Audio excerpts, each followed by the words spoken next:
नमस्कार, आप सभी का हार्दिक स्वागत है एनवीरा एजुकेशन के इस यूट्यूब चैनल पर। और मैं संपत लीड आप सभी को राजस्थान कंप्यूटर अनुदेशक भर्ती की तैयारी करवा रहा हूं, जिसके अंडर हम जो है सेकंड पेपर की तैयारी के लिए जावा प्रोग्रामिंग सीख रहे हैं। और जावा प्रोग्रामिंग की थ्योरी क्लासेस के अंतर्गत आज का हमारा जो क्लास है वो है एक्सेप्शन हैंडलिंग के बारे में। ठीक है ना। इससे पहले की 6 क्लासेस अगर आपने नहीं देखे तो प्लीज आप जरूर देखिएगा, क्योंकि उसमें बहुत सारे कॉन्सेप्ट आपको और उसमें बहुत सारा बेस भी आपका क्लियर किया गया है। ठीक है, तो फटाफट इस क्लास को करते हैं शुरू। अगर आप पहली बार YouTube चैनल पर जुड़े हैं हमारे, तो आप इस सब्सक्राइब कर दीजिएगा इस चैनल को, जिससे हमारी जो भी आगामी क्लास है वो टाइम टू टाइम आपको मिलती रहे। चलिए शुरू करते हैं आज के इस क्लास को।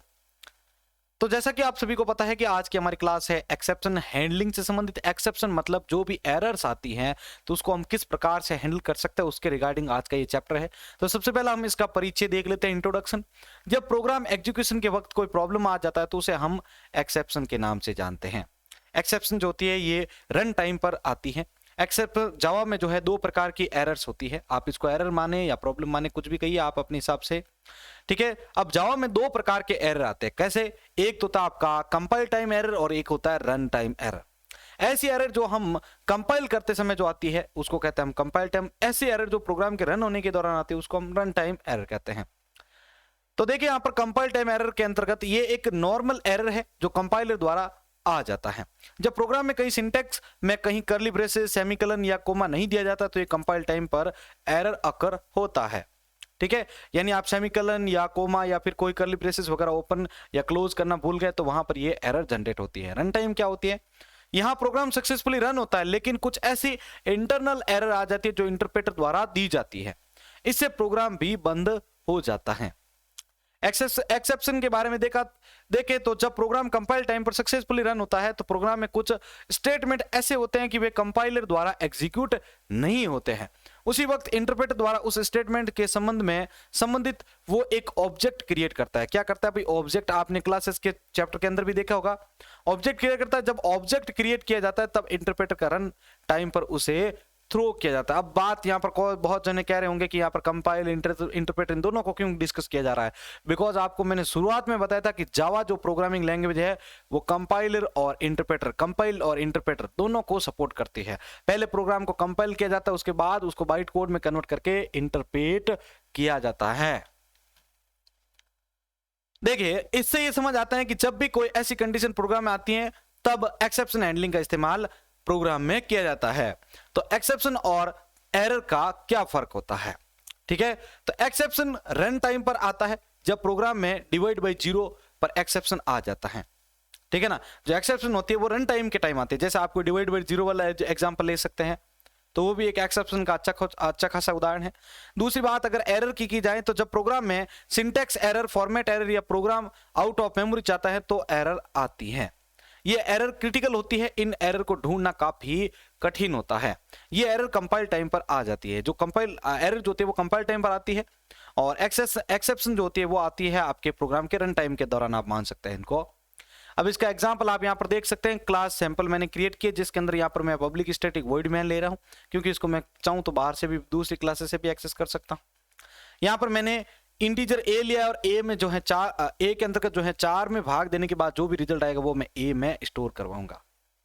ठीक है, तो यहां पर देखो इसने एक्सेप्शन इन थ्रेड के रिगार्डिंग जो पॉइंट है वो यहां पर आपके सामने इंडिकेट कर दिया, ये आपका आउटपुट रहेगा। ठीक है, तो ये आपके एक एक्सेप्शन का अच्छा खासा उदाहरण मान सकते हैं आप, क्योंकि यहाँ पर डिवाइडिंग के अंदर यहाँ पर जो है ये प्रॉब्लम जो है जनरेट कर रहा है। अगला देखिए पैकेज के बारे में, यहाँ पर एक पॉइंट देख लीजिए। ये अभी जो हमने ये चीजें अभी यहाँ पर देखी वो वाली यहाँ जो अपन है, ठीक है ना। यहाँ पर देखो exception in thread man, exception in thread man, man क्या है यहाँ पर? मैन आपका मेथड है। जावा डॉट लैंग आपका क्या है? यहाँ पर आपके पैकेज है। और यहाँ पर अर्थमेटिक एक्सेप्शन जो लिखा हुआ है, ये देखो अर्थमेटिक एक्सेप्शन, इसको वापस यहाँ पर मैंने जो है किया है, तो इसको हम कहेंगे नेम ऑफ एग्जीक्यूशन एक्सेप्शन। ये एक्सेप्शन का नेम है क्या है? Arithmetic exception.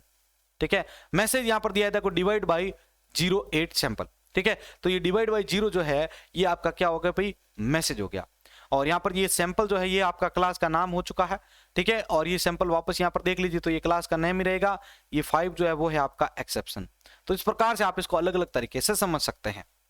ठीक है, अब यहाँ पर आप देख सकते हैं कि जो भी हमने डिस्कस अभी किया था, तो जावा लैंग हम वहां पर जब प्रोग्राम के अंतर्गत लिखते हैं इंपोर्ट के टाइम, तो जावा लैंग जो है वो ऑब्जेक्ट जो है वो तो आपके थ्रो बॉल से कनेक्ट, और थ्रो बॉल जो होते हैं उसके अंदर या तो एक्सेप्शन आ सकता है या फिर एरर आ सकती है। एरर आपकी रहेगी कब? कंपाइल टाइम पे, और एक्सेप्शन कब रहेगी? आपके रन टाइम पे रहेगी।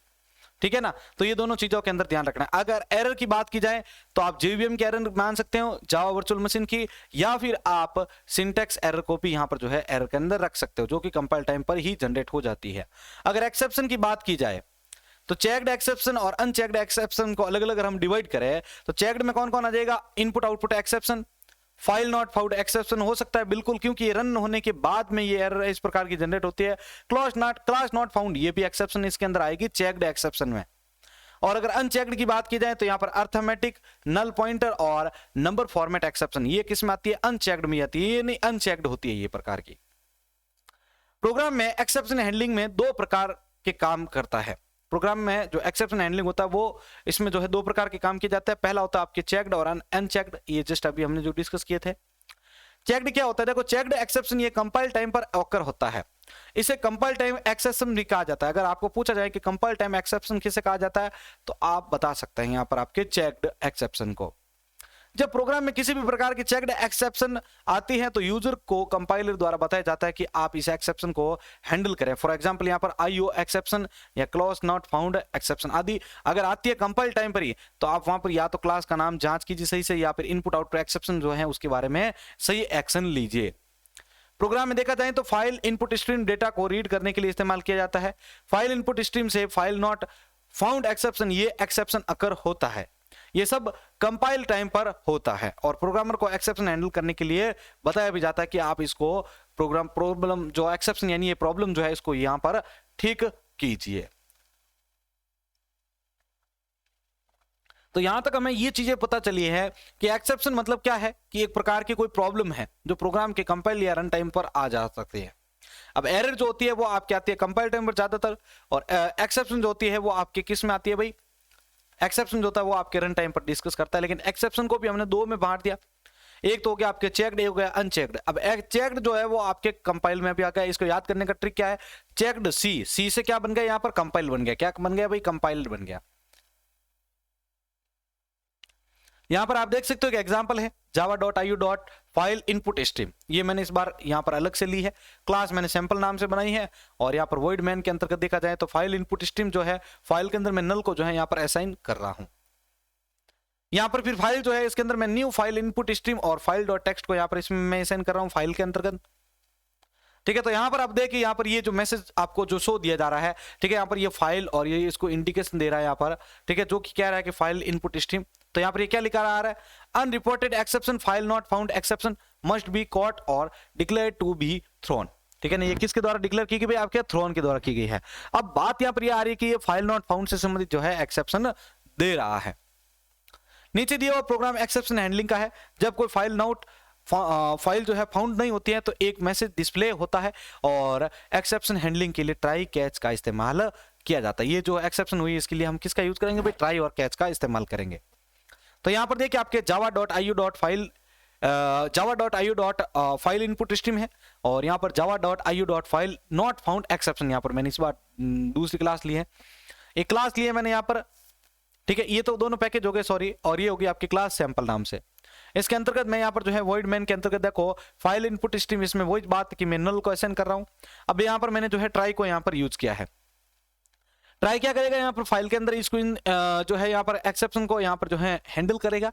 न्यू फाइल इनपुट स्ट्रीम, और यहाँ पर जो फाइल होगा वो आपको एज इसमें फाइल में जो है यहाँ पर जो है इसमें क्या किया जाएगा? असाइन किया जाएगा।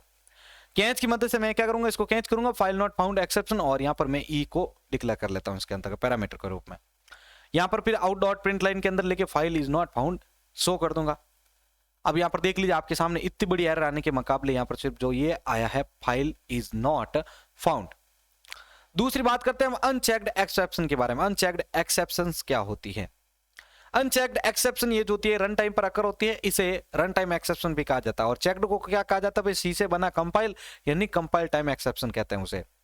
इसे कंपाइल टाइम पर चेक नहीं किया जाता है। जब इसे प्रोग्रामर द्वारा इसे हैंडल नहीं किया जाता तो जेवीएम इसे हैंडल कर लेता है। JVM means Java virtual machine. For example यहाँ पर आप देख सकते हो arithmetic exception, null pointer exception और नंबर फॉर्मेट एक्सेप्शन आदि इसके अंतर्गत उदाहरण में आप मान सकते हो। सोर्स कोड के अंतर्गत देखा जाए तो यहाँ पर देखिए क्लास लिया मैंने सैंपल नाम से, पब्लिक स्टैटिक वॉइड मेन लिया और यहाँ पर मैंने फॉर डिवाइडेड बाय 0 दिया है। तो यहाँ पर देखो एक चीज यहाँ पर दे रही है आपको कि डिवाइडेड बाय 0 यहाँ पर जो है ये मैसेज आपको दिया जा रहा है, ठीक है। यहाँ पर ये मेन आपका मेथड हो गया, ये java.lang आपका पैकेज हो गया, ये आपके एक्सेप्शन का नेम हो गया, ये आपकी होगी क्लास, ठीक है। अब देखिए यहाँ पर ये एक्सेप्शन, अब यहाँ पर ये क्या है, देखिए जावा ट्राई एंड कैच के बारे में डिस्कशन करता है। जावा कैच और ट्राई क्या बोलता है यहाँ पर, ट्राई और कैच ये दो कीवर्ड एक्सेप्शन हैंडलिंग में इस्तेमाल लिए जाते हैं, ठीक है। ट्राई और जो कैच होते हैं वो किसके अंतर्गत यूज में लिए जाते हैं भाई, एक्सेप्शन हैंडलिंग के अंदर यूज किए जाते हैं। जब प्रोग्राम पर रन टाइम पर एक्सेप्शन आ रहा होता है तो उसे हमें कंट्रोल करने के लिए ट्राई और कैच का इस्तेमाल किया जाता है। किसका यूज किया जाता है भाई, ट्राई और कैच का इस्तेमाल किया जाता है।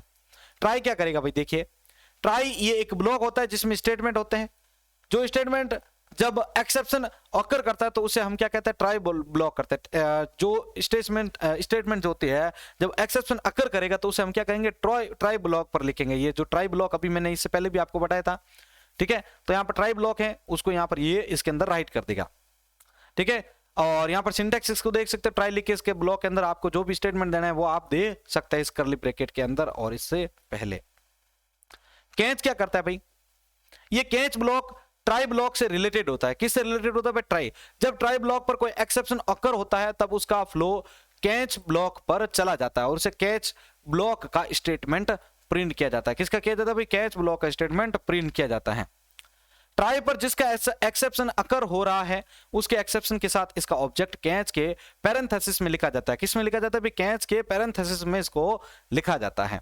इसको भी आप देख सकते हैं, यहाँ पर ये ट्राई से संबंधित कौन है, कैच। ये ट्राई का यहाँ पर ब्लॉक हो चुका है और यहाँ पर आगे आपका किसका हो गया भाई, कैच का यहाँ पर ये ब्लॉक हो चुका है। इसके स्टेटमेंट को यहाँ पर इसके अंतर्गत लिखा गया है। आगे आता है example for try and catch block का। तो नीचे दिए प्रोग्राम पर ट्राई ब्लॉक में डिवाइड बाय 0 एक ही वैल्यू को डिस्प्ले करने के लिए स्टेटमेंट दिया हुआ है। अगर जब ट्राई ब्लॉक पर एक्सेप्शन अकर होता है तो उसका स्टेटमेंट भी प्रिंट नहीं होता है। एक्सेप्शन अकर होने की वजह से एक्सेप्शन कैच पर थ्रो होता है। किस पर होता है, एक्सेप्शन कैच पर यह थ्रो होता है और प्रोग्राम सक्सेसफुली क्या हो जाता है भाई, एग्जीक्यूट हो जाता है, ठीक है ना। ये जो ट्राई होगा उससे ये कैच होगा वो उसको एक्सेप्ट करेगा और वहां से जो है ये सक्सेसफुली उसको एग्जीक्यूट कर देगा। तो यहाँ पर देखिए क्लास सैंपल है, वॉइड मेन के अंतर्गत मैंने यहाँ पर ट्राई कर रहा हूँ। यहाँ पर ट्राई में मैं क्या दे रहा हूँ, यहाँ पर ए के अंदर डिवाइडेड बाय 4 की जो वैल्यू होगी वो दे रहा हूँ यहाँ पर, ठीक है ना। और यहाँ पर सिस्टम डॉट आउटलाइन में यहाँ पर जो है ए की वैल्यू को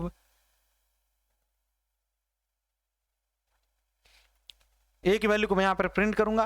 कैच में यहाँ पर मैंने अर्थमेटिक एक्सेप्शन को यहाँ पर कॉल किया है, ठीक है ना, सॉरी इसमें पास किया पैरामीटर ग्रुप में, यहाँ पर ई है और यहाँ से मैं इसको प्रिंट कर दूंगा डिवाइडेड बाय 0। तो यहाँ पर आपके क्या आएगा, डिवाइडेड बाय 0 जो है आपके सामने जनरेट हो जाएगा।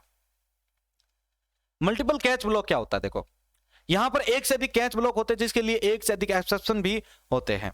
यहाँ पर एक ट्राई ब्लॉक के साथ कितने भी कैच ब्लॉक दिए जा सकते हैं। यहाँ पर मल्टीपल जब कैचेज ब्लॉक होंगे तो वो क्या होगा, आपका मल्टीपल कैच ब्लॉक कहलाएगा। आगे देखिए प्रोग्राम में ट्राई स्टेटमेंट में जो एक्सेप्शन अकर होता है वो पहले कैच पर जाता है। अगर पहले कैच पर एक्सेप्शन नहीं मिलता है तो दूसरे कैच पर चला जाता है।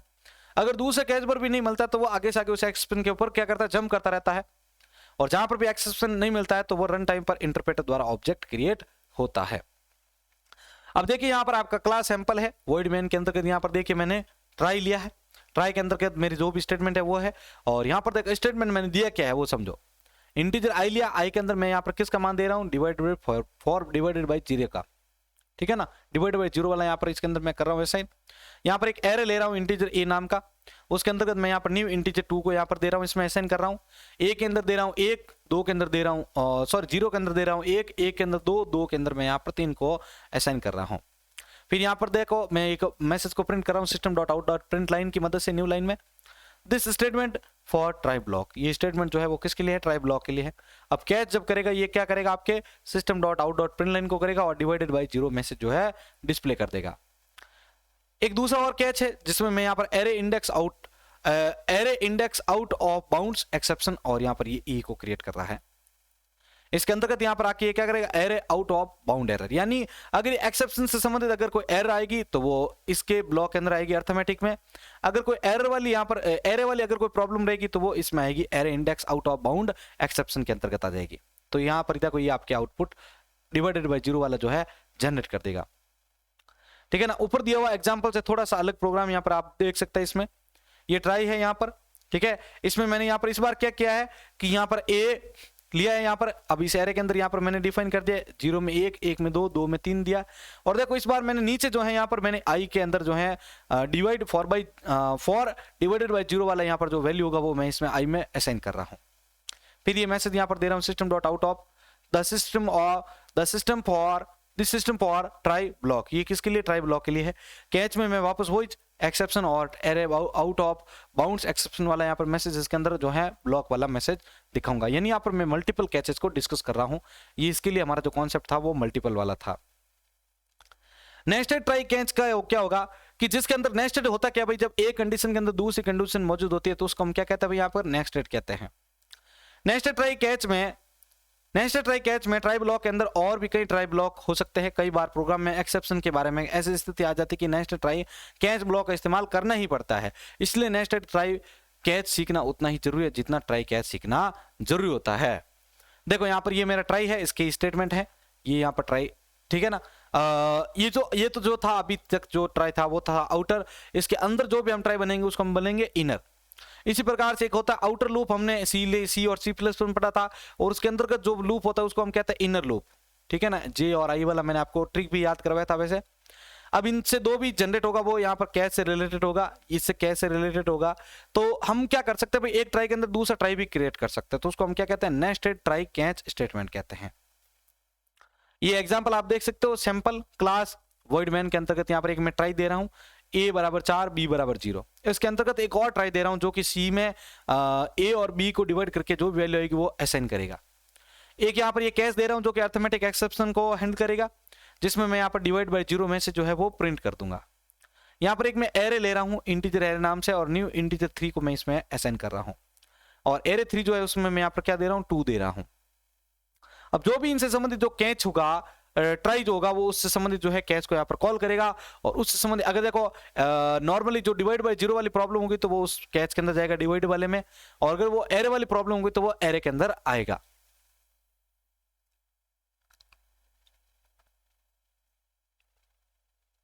ठीक है, तो ये चीज इसके अंदर का थी। अब इसके बाद नेक्स्ट जो टॉपिक है वो है आपका फाइनल थ्रो एंड थ्रोज। देखो थ्रो और थ्रोज दोनों में डिफरेंस है, देख लेते हैं। यहाँ पर फाइनल थ्रो और थ्रोज ये 3 कीवर्ड एक्सेप्शन हैंडलिंग में इस्तेमाल किए जाते हैं। अब फाइनल ब्लॉक के अंदर देखिए यहाँ पर फाइनली जो पहला पॉइंट है, फाइनली ब्लॉक को सिर्फ ट्राई ब्लॉक के साथ या ट्राई कैच ब्लॉक के साथ इस्तेमाल किया जाता है। फाइनली हर वक्त एग्जीक्यूट होता है चाहे ट्राई के साथ एक्सेप्शन अकर होता है या नहीं होता है। ठीक है, आप ट्राई के अंदर देख सकते हो यहाँ पर आपका स्टेटमेंट है, और कैच के अंदर भी आपका यहाँ पर क्या है, स्टेटमेंट है। फिर हम इसको फाइनली के साथ यूज में लेते हैं, ठीक है ना, ये इनसे संबंधित होता है। अब यहाँ पर एक एग्जांपल देख सकते हो, सैंपल है वॉइड मैन के अंतर्गत मेरा यहाँ पर ट्राई है, जिसमें मैं ए के अंदर जो है फॉर डिवाइडेड बाय 0 वाली जो भी वैल्यू आएगी वो असाइन करने वाला हूँ। फिर मैं ए की वैल्यू को प्रिंट कर दूंगा, इसमें जो भी मैं वैल्यू आएगी। कैच के अंदर देखो यहाँ पर मेरा अर्थमेटिक एक्सेप्शन लिखा हुआ है ई, और इसके अंतर्गत मैं यहाँ पर अर्थमेटिक एक्सेप्शन को क्या करूंगा, प्रिंट करूंगा। फाइनली के अंदर अगर देखा जाए तो ये फाइनल से संबंधित ही रहेगा। तो ये फाइनली क्या करेगा, आपके यहाँ पर जो भी आप इसके अंदर पास करेंगे मैसेज, वो यहाँ पर मैसेज करेगा finally statement is always print, ये हमेशा प्रिंट होगा। ठीक है, तो देखो अर्थमेटिक एक्सेप्शन तो आएगा, लेकिन फाइनली भी उसके साथ इसको सो आउट करेगा। ये दूसरा ब्लॉक यहाँ पर आप देख सकते हो, फाइनल ब्लॉक के लिए यहाँ पर एक एग्जाम्पल और है, ठीक है ना, मतलब एक लिखने का जो ट्राई होता है वो एक अलग हो गया यहाँ पर। इसमें भी यहाँ पर देख सकते हो मेन जो है मेथड है आपका java.lang जो है वो एक पैकेज है, ये आपका हो गया एक्सेप्शन के लिए मैसेज, और ये होगी क्लास, ठीक है, ये एक्सेप्शन। तो ये इस प्रकार से इनको हम अलग अलग कर सकते हैं, ये जितने चाहे आप एग्जाम्पल इनको देख सकते हैं। ठीक है, अब बात करते हैं थ्रो और थ्रोज का क्या कॉन्सेप्ट है इसमें। जावा में थ्रो और थ्रोज ये काफी फायदेमंद कीवर्ड होता है, जिनका इस्तेमाल जावा में एक्सेप्शन हैंडलिंग के लिए किया जाता है। जो भी एक्सेप्शन हैंडलिंग होती है उसके लिए ये किया जाता है यहाँ पर थ्रो और थ्रोज का। थ्रो कीवर्ड के साथ एक्सेप्शन के ऑब्जेक्ट को थ्रो किया जाता है, फेंकना, ठीक है ना। तो थ्रो कीवर्ड के साथ एक्सेप्शन के ऑब्जेक्ट को, जो ऑब्जेक्ट के होगा क्रिएट होगा, उसको क्या किया जाता है, थ्रो किया जाता है। नीचे दिया हुआ कोड इस एक्सेप्शन को हैंडल नहीं कर रहा है, सिर्फ थ्रो कर रहा है। ठीक है ना। तो यहाँ पर ये वही डेटा और इसके अंतर्गत मैं जो भी अर्थमेटिक एक्सेप्शन होगा उसको मैं क्या करूंगा, ऑब्जेक्ट को थ्रो करूंगा इससे। जब इसे हैंडल करने की बारी आती है तब थ्रोज का इस्तेमाल किया जाता है। अगर ये हैंडल नहीं कर पाता थ्रो वाला तो उसके बाद हम इसको किसको यूज लेते हैं भाई, थ्रोज का यूज लेते हैं। अगर थ्रो से अगर ये हैंडल नहीं होता तो उसके लिए हम क्या करेंगे, थ्रोज का यूज करेंगे।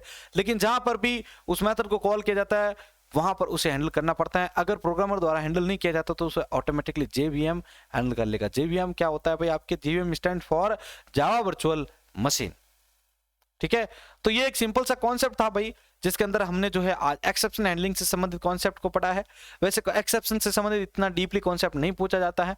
एक्सेप्शन के बारे में जो ये कीवर्ड है उनके बारे में पूछा जाता है कि ये फाइनली कीवर्ड या थ्रोज जो है ये किससे संबंधित है, तो आपको बताना है ये एक्सेप्शन से संबंधित है। अभी जो सेबी आईटी ऑफिसर का जो एग्जाम था उसके अंदर भी इस प्रकार का एक क्वेश्चन था कि जो फाइनल जो कीवर्ड है वो किससे संबंधित है, एक्सेप्शन हैंडलिंग से संबंधित है।